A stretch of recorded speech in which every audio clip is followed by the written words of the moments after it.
Moms and dads, I bet you can relate to this email. Kirk, my son is just like the kids you described in your podcast. He comes home feeling defeated after school, feeling like he isn't smart. But I got him Crunch Labs and he loves it. Building the new toy and watching Mark Rober makes him feel smart. And then he explains, talking a million miles a minute, like our kids do, all the cool science facts he's learned. It's like I get my real kid back when he's building his Crunch Labs toy. And that is exactly why I was so psyched when my niece first told me how her son loves Crunch Lab. Confession, this is the one sponsor I wanted more than any other because it's such a perfect fit for our kids. So go to crunchlabs.com/calm and you'll see why. Crunch Labs is a STEM monthly subscription build box for kids. Your kids get a really fun toy in the mail every month. And what kid doesn't love that? And then they put it together by watching a step-by-step video from former NASA engineer Mark Rober, where he teaches all the cool physics that make the toy work. Mark's passion is helping kids think like engineers. And this helps your kids develop resilience and problem-solving skills while having a ton of fun. Get your kids something they will actually love, use, and look forward to getting all throughout the coming year. Build your child's confidence now. Visit crunchlabs.com/calm and get your kids Crunch Labs today. When you bring your child home for the first time, you want a baby monitor you can trust. When you choose Stork, you choose technology trusted to monitor 10 million babies in hospitals every year. Stork continuously tracks your baby's pulse rate, oxygen saturation, and temperature. Visit MassimoStork.com to learn more. Stork, a revolutionary baby monitor, is born. Stork is not a medical device. Read and understand all product labeling. Massimo data on file. So you've got a child who has a very busy brain. You can see it, right? Like he's always thinking about things. She's always moving, jumping from one thing to another, right? Gets super focused on something and can't let it go. But then if you ask something, it's like they don't even hear you. It's like they're in their own little brain. So how are you going to work with those kids in school? What are you going to do with them when you're teaching them from home? Or how do you expect them to listen to teachers when they're in the classroom? That's what we're going to talk about today on the Calm Parenting Podcast. So we're glad you're here. This is Kirk Martin, founder of Celebrate Calm. You can find us at celebratecalm.com. So a couple quick things. If you need help, this is what we live for. We love helping assertive people. Our favorite emails are like, I'm listening to your podcast and you're describing our child. How can you help us? So reach out to our son. His name is Casey, Casey, at celebratecalm.com. Tell him about your family. We collaborate here as a family. We'll answer. We'll give you some tips. And he will help you find the resources you need within your budget. We're here to help. So be assertive. Reach out to us. It's what we do. And you can find all of our stuff at the website, celebratecalm.com. There's a free newsletter. Blah, blah, blah. You know what I'm talking about. So here's where this podcast comes from. I may get a little bit angry in it. I may be a little bit more emotional because we were visiting the beach the other day and I was observing this family because that's what I do, right? It's just, that's what you do. If you're an engineer, you stop and look how things work. Well, I try to look and see how people work and kids work. And so I'm watching this kid. He was about 10 and just never stopped moving. He was building this really cool fort out of skimboards and towels. And then he'd get on a skimboard and he'd do that for a few minutes. And then he had a kite. He had all kinds of stuff going on. And I looked at him and I said, hey, that's one of our kids. And I know you're going to be like, oh, you can't really tell. I can tell, right? We had 1,500 of these kids in our home. They have certain characteristics. You can see their brains working. You can see it in their eyes. They're often so in tune with what they are doing that they're oblivious to other things. And I know sometimes when you give them directions, it is selective hearing. They just don't want to hear your voice and they don't want to be told what to do. I get that, not making an excuse, but here's what it usually is. They can hyper-focus and they are drawn to things that they are curious about. And they have these awesome brains that almost never get appreciated because in school, we'll focus on this, but they're really super curious about something else. And I'm not saying that as an excuse. Well, just let them do whatever they want. That's not what we're saying. But we rarely ever enter into their world and find out what's going on inside that brain. Because I can tell you, it's a fascinating little place. And they're not trying to be little jerks. They're not trying to be, right? Because we get on like, oh, he's always daydreaming. Do you know, look, I'm getting a little bit angry already. And it's not angry at you. It's angry at us because we don't dig in and we see everything on the surface level. And we make these statements as educators, as parents all the time. Oh, he's daydreaming. And don't you know the kids who daydream are very, very bright kids because they get things very quickly at times. And so in order to not be bored because they need their brain stimulated, they go somewhere else really quickly in their brains to keep that brain engaged. Daydreaming can be a really helpful thing. And if you learn how to use it, try this. This wasn't even in my notes. I hope this is helpful. Look, sometimes when that child is daydreaming, whether it's in a classroom or at your house, you say, hey, where did you just go? Where'd you just go in your brain? Because I bet it's really interesting, isn't it? And you will see that child's face light up.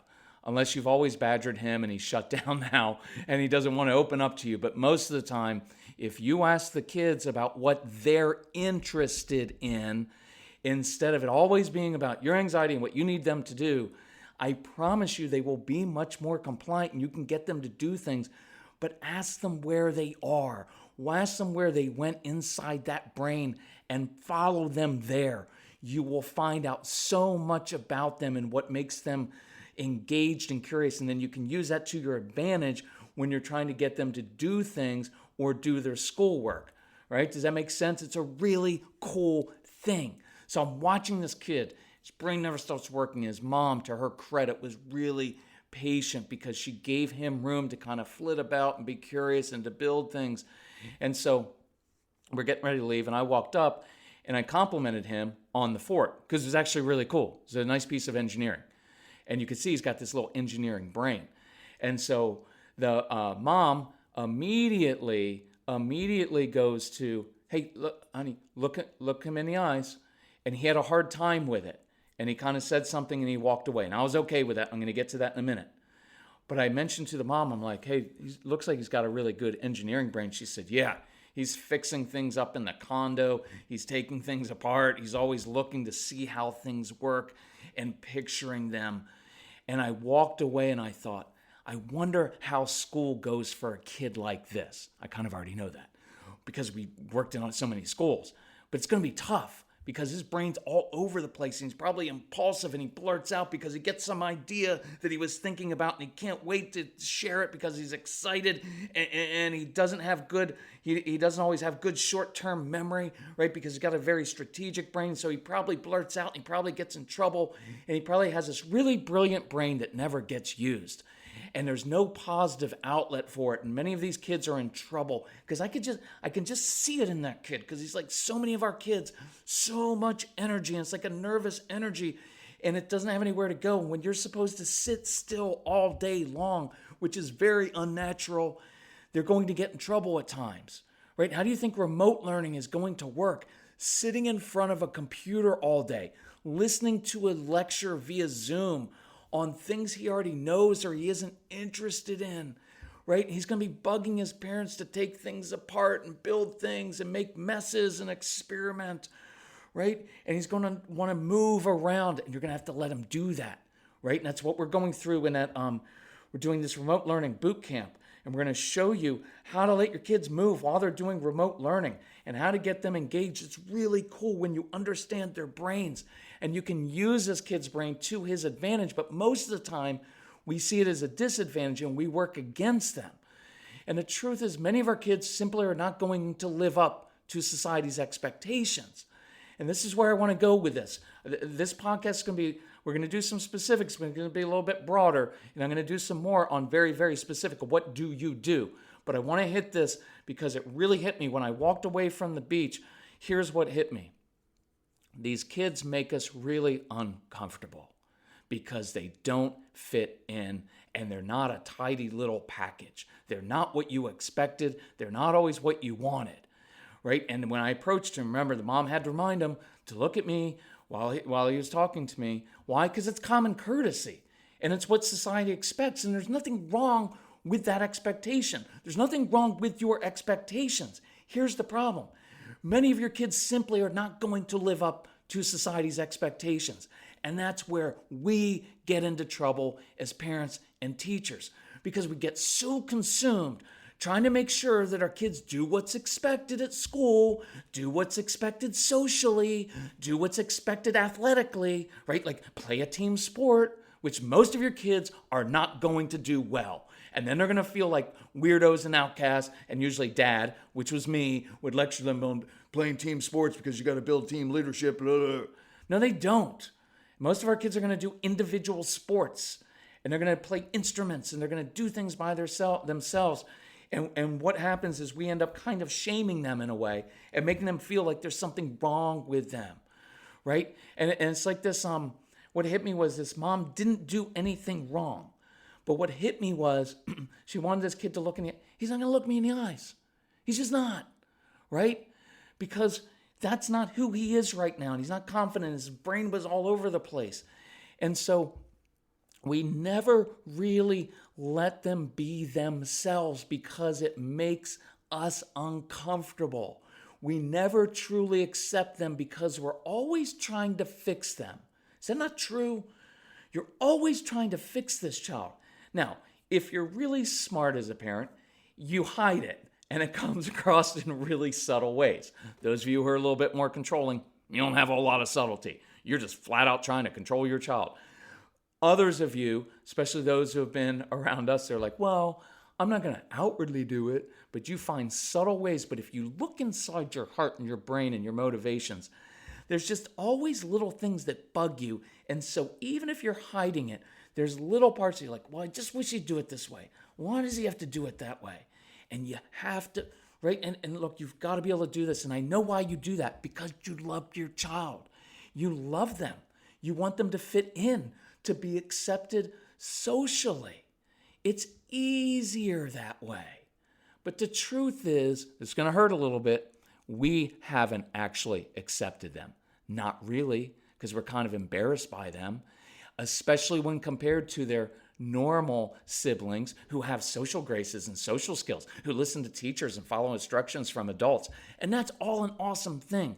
But these kids begin internalizing, there's something wrong with me. That's way more damaging than anything else. To go through your entire childhood feeling like I'm different, and nobody understands me, and everybody misjudges me, right? And then we've got our weird little kids over there, right? Now, I don't think they're weird. I think we had 1,500 of these kids come into our home. I love these kids. I like the different kids. Yes, they're a little different, and they're off a little bit at times. They're like one step or two steps off socially, and that makes us uncomfortable. But that's what made me angry when I walked off the beach, because we're going to do everything, right? Everything we are going to do, we're going to do it to make that brilliant little kid. Watch out. Let me step back and say that again. I want to express this the right way. That brilliant little kid that you have, he's perfectly happy and content and excited and stimulated while building things and creating and thinking of new ideas. We're going to take that kid and try to make him be like everyone else. And that's wrong. Well, what if he grows up and he's a little bit odd to others? So what if he doesn't quite fit in socially? Maybe you are the one who's unhappy with that or thinks that he is unhappy. But I can promise you, he's probably not. He's perfectly happy doing things the odd way, marching to the beat of his own drum. He's probably actually creating a new and better or different drum altogether, because what these kids, that very oppositional part of them, that part that irritates you because it will push back on you, look, they will fight you on something just to fight you.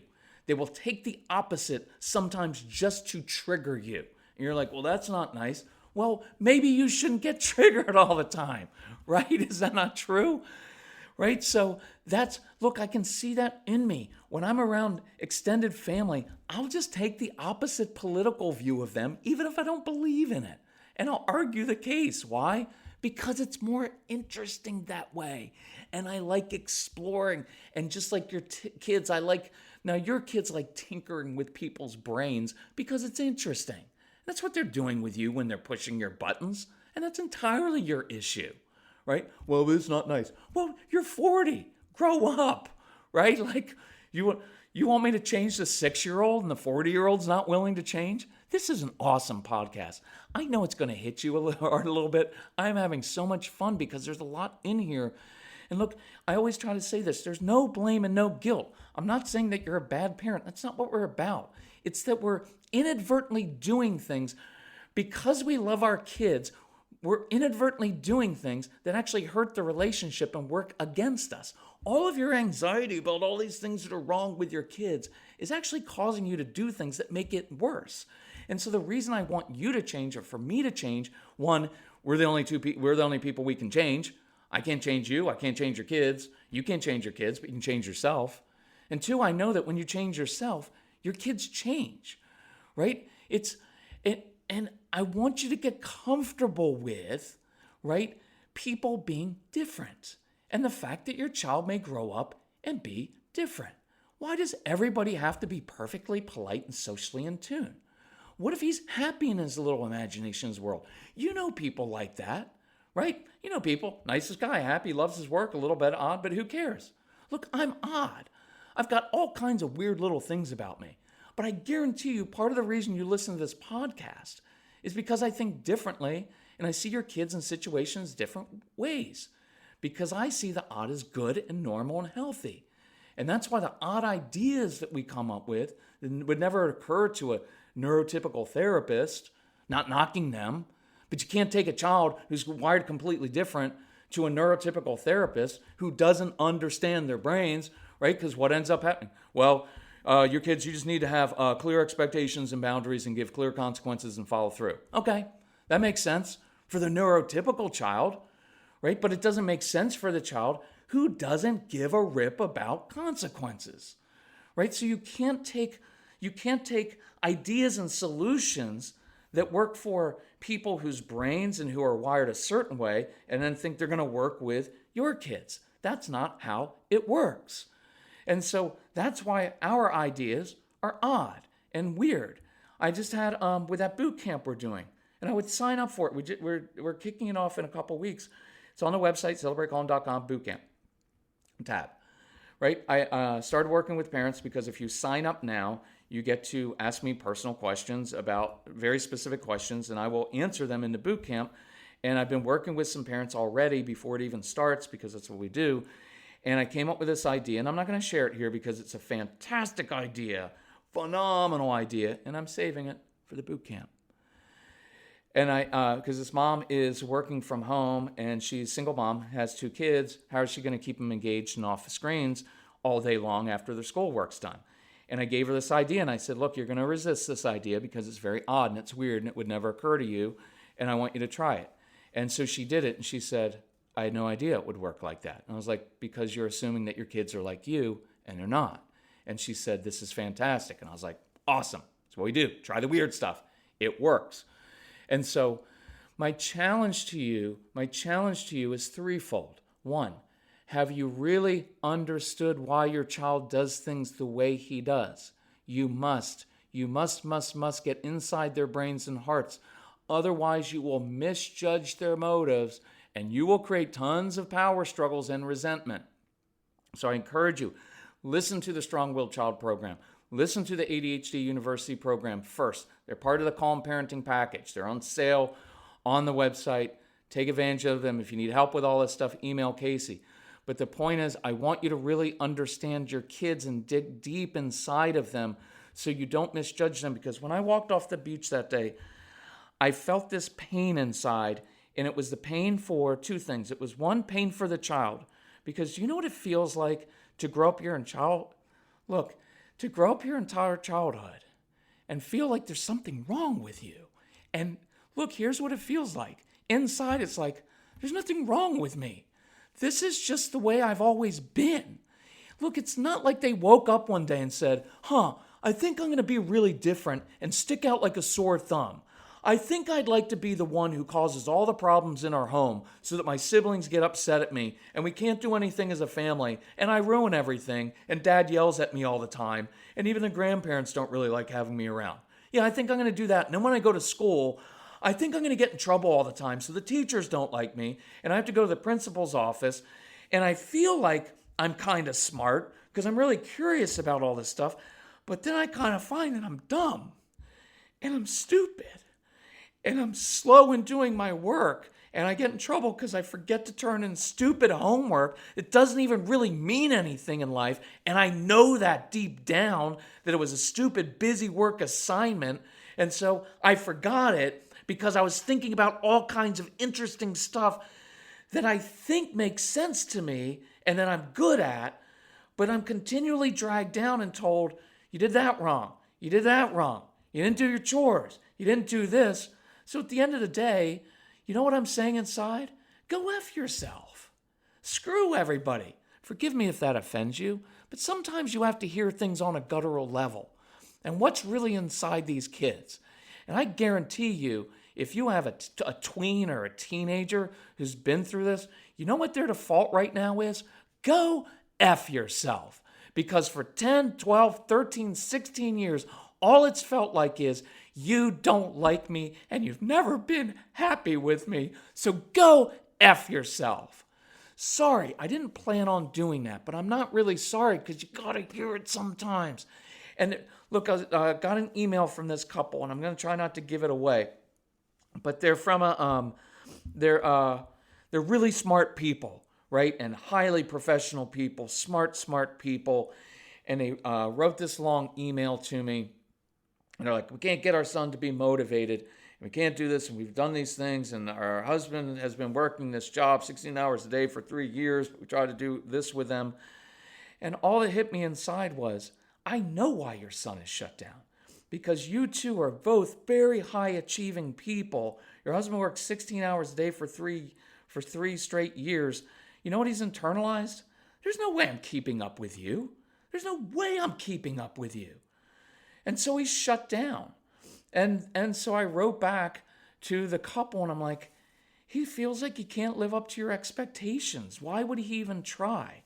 And the sad part is, this is not a martyr thing on my part, but I took a lot of time to answer them. And guess what I hear back?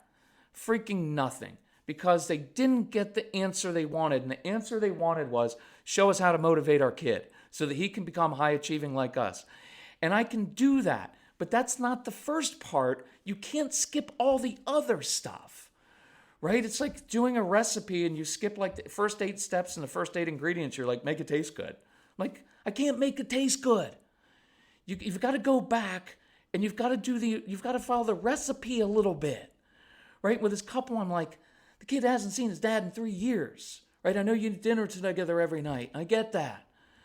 But you can't just do that and go through all this stuff and not deal with the core issues and not deal with the fact.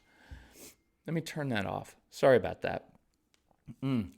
So I don't want to lose my place here. Hold on just a second. So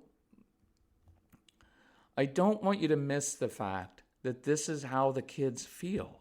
And this is what's going on in their brains. And there's no guilt, there's no blame, but you have to deal with that, right? And that's, I encourage you, if you have the tweens or teens, look on the website. It's called No B.S. There's a No B.S. program, and here's why I did it. Because you've got these kids who have felt like this for so long. And you as a parent are like, we don't know what to do. We're at our wits' end, and like there's a stalemate, and so the kids being defiant. I get that. It's wrong. And I want to fix that. But you're going to have to go through the steps. And I put together 25 action steps. And I know you get tired of telling me about our products, but I don't do ads on our thing. We have all these sponsors. I want to sponsor your podcast. I don't want to sponsor. I don't want to sell I don't want to do anything unless I believe in it. So what we finally came to is the thing that I really believe in is the stuff that we've created because I've seen it change families.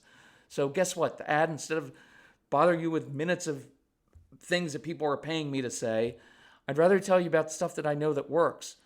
And so I go through the No B.S. program, and this couple who's a really good couple, They're going to have to go through that and rebuild the relationship first. You can't just start and say, like, well, give me 3 tips to motivate my son. Well, I can't if it's all been broken before. And you're going to have to apologize. You're going to have to release them from the expectations. By the way, I was walking this morning. I had this thought of, releasing from expectations is a core part of that so that they can be the person they're supposed to be. It is incredibly powerful. I know what it was. It was a couple, nice couple, and remarried. There's a stepdad. And one of the 4 kids doesn't like the new dad. And I was like, that's pretty good batting average if all 4 don't hate you. That's pretty good, right? Like, I was like, so you're going to have to release that child and say, I'm okay with the fact that you don't like me. And I know it's weird having another dad come into your home. So I release you. Look, that's almost me. I don't know it's almost making me cry too. Because what do you think that does for the kid? Right? It's not fair what we do to our kids. It's like, hey, we're going to disrupt your whole life and we're going to get divorced and then we're going to get remarried and we're going to bring in this new guy and you got to like him. Why? They don't have to like the new guy. Why should they? Their default mode should be to not like the new guy. You're not my dad, right? And this couple's a really good couple. They've done things really well. But there's one kid, and can you imagine what would happen if you release that child to say, I release you. You don't have to like me. If I were you, I probably wouldn't like me either. And you probably feel, look, you don't have to say this part, but they probably feel like they're being mean to their dad or being disloyal to their dad to like the new guy. And so sometimes when you release the child and you give them some ownership, they can come to it on their own rather than us pushing it on them. And that's a big part of what the No BS thing is going through and rebuilding, because then you can rebuild the internal motivation, right? So I had notes here and I can't read them, partially because my eyes are watery and partially because there are a lot of swear words in them. Because when I feel really passionate, I write with cuss words because there's something to the intensity. And I only share that not as an excuse of like, oh, you just like to swear. No, there's an intensity, and I want you to hear it in your kids because your kids are very much like this. So what I'd written in all caps was, why the heck are you trying to shoehorn your child to fit into someone else's expectations rather than enjoying and capitalizing on the way he is made? You know what? And I put, everybody else. This is your child. Stop apologizing for your child being different. You want a child who's different. So let me say it again. Why are you trying to shoehorn your child to fit into everybody else's, the school's expectations, your expectations, friends, your parents, the grandparents, rather than capitalizing on the way they're made? This is your child, right? It's like what we get into when we're preparing kids to go out into the work world. Look, it's much easier to change the job to fit your personality style and your gifts and talents than to change the human being to fit the job description, right? Because that's what many of us, I guarantee if you're made like me, you went through the corporate world and it was one bad job after another until we finally realized, I need to find a job that fits me and the way that I'm made rather than me trying to change my very constitution and my personality to somehow to fit into this job. So you've got to stop apologizing for your child. So your child doesn't look at other adults when he talks. Who cares? You know what? Tell the other adults, why don't you be a freaking grown-up, right? It's not disrespect. He's just different and maybe he's shy. You know what? I was voted shyest boy in my high school class. I was painfully shy as a child. Now, if you meet me in person, because we are doing live events, thank God, we're doing some live events coming up in October. Schools are like, come on in, and we'll wear masks, and we'll wash our hands, and we'll do it really well, but we're doing live events, and when I meet you at that live event from 6 feet away, I will look you in the eyes, and I'll give you great eye contact. But when I was a kid, could I do that? No. Was there anything wrong with me? No. I was just painfully shy. And you know what makes it worse? Honey, look at him, look at him, look at him, look him in the eyes, because it's rude when you don't look in the eyes. And you know what I was thinking as a kid, and you know what your kids are thinking? I don't feel like I'm being rude. I just feel that I don't like attention on myself. Now, look how weird it is. I grow up and now I speak in front of large groups where everybody's eyes are on me. But if you put me in other situations, I hate to stand out. I wear hats everywhere. No fake mustache, but I hide a little bit. I don't like the attention, but when I'm in control of the situation, like me speaking, then it's different. But inside, your kids aren't thinking, oh, wow, I was really being rude. No, he's just being shy. So why don't we talk to the other adults and say, why don't you grow up? Why don't you learn how to accept people as they are? No, he's okay that he's hiding behind his mother's leg. He's just shy. Some people are like that. Some people stay like that. And that's okay too, because we need people like that to do all this kind of technology stuff, right? Because if everybody was gregarious and outgoing, they'd all be annoying salespeople. And we need annoying salespeople because they let us know what there is for sale. And they help us find things that we didn't know that we even needed. And we probably even didn't, right? But we need some of these loners who sit at a computer. You know why? Because they changed the world with technology. And some of these peoples are researchers. And you know what they do? Because they don't want to talk to everybody else. They research all day long. And those are the kinds of people who are going to probably come up with some kind of treatment or vaccine for COVID. Precisely because they're odd, they will look in places that other people didn't. So, because if you don't learn to accept them as they are, they can tell. And by the teen and tween years, they're going to shut down. So, let's work on that. Third thing is this. How are you going to do school differently this year? Because that is your choice. It's not up to the school. It's not up to the school district. It's not up to the teachers or experts or anyone else. It's up to you. And maybe this is the year you actually teach and train your child according to his strengths, according to your daughter's natural gifts, talents, and passions, where you capitalize on their advantages and you follow their curiosity instead of trying to literally change who your child is as a person and how his brain works to somehow please and fix and make other people comfortable. Because that's what we do. We fall into that trap. No blame, no guilt, but don't keep doing it. I think this school year, and that's why we're doing that back to school boot camp thing, is because I think it's a huge opportunity. Is it going to be a challenge? Absolutely. Schools here, our local schools, are starting today. And guess what they have planned? Absolutely nothing. None of the parents even know what's going on. The kids don't know. We're working from home. Are we going to get an email from someone? How's this going to work? They don't know. It's a challenge. But here's the huge opportunity. You get to take back control because now you get to be in charge of your child's education. That's what we've wanted all along. And we get to use that great brain and show that child how to use his brain. Right? Why do we keep changing our kids to fit the system instead of changing the false expectations? Right? Because most of those standards we have in our society and our schools, they're arbitrary. They're just arbitrary. Who said that you need to sit still at a table all day long and listen to someone talk and memorize it for a timed test? That's arbitrary. That's not learning. It's arbitrary. So maybe this is the year you get to show your child how, forgive me for the word, but I want to use this. Maybe this is the school year you get to show your child how freaking brilliant and smart and curious he's been all along. Instead of him feeling stupid and dumb and like a bad kid who can't do anything right. Because that's not who he is. That's who the system, who society says he is. And you can't allow that anymore.